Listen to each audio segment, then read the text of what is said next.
My mother threatened to cut me from her will unless I married her choice. I showed her that her money meant nothing to me. My mother, Renata, controlled everything in our family with money. She inherited a significant fortune from my grandfather and used it like a weapon her entire life. She decided where we lived based on what neighborhoods impressed her friends. She decided what schools we attended based on whose children went there. She decided what careers we pursued based on what sounded prestigious at dinner parties. Every major decision in my life had to pass through her approval or face the threat of financial consequences. Growing up, I didn't realize this was unusual. I thought all mothers held money over their children's heads.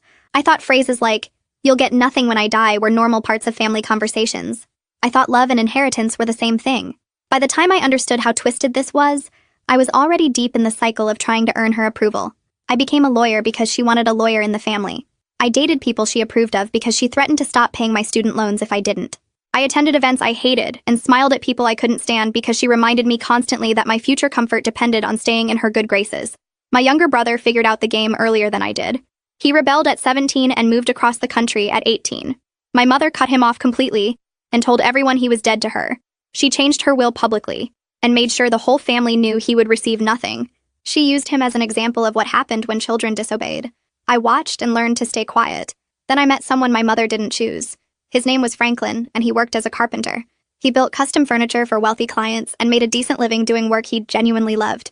We met at a coffee shop when he complimented the book I was reading. We talked for 2 hours, and I gave him my number without thinking about what my mother would say. For the first 6 months, I kept Franklin's secret.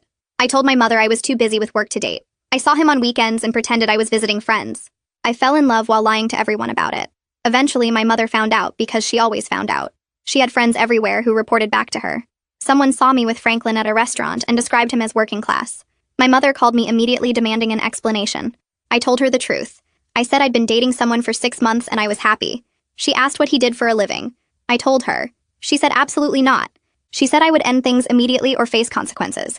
She said she had someone better in mind for me. His name was Lawson, and he was the son of one of her wealthy friends. He worked in finance and came from old money and looked exactly like the kind of husband my mother could brag about. She'd been planning this match for years, apparently. She just hadn't told me until now. I said I wasn't interested in Lawson.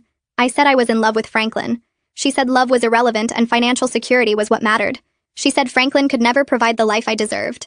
She said if I didn't end things and give Lawson a chance, she would remove me from her will entirely. I would get nothing.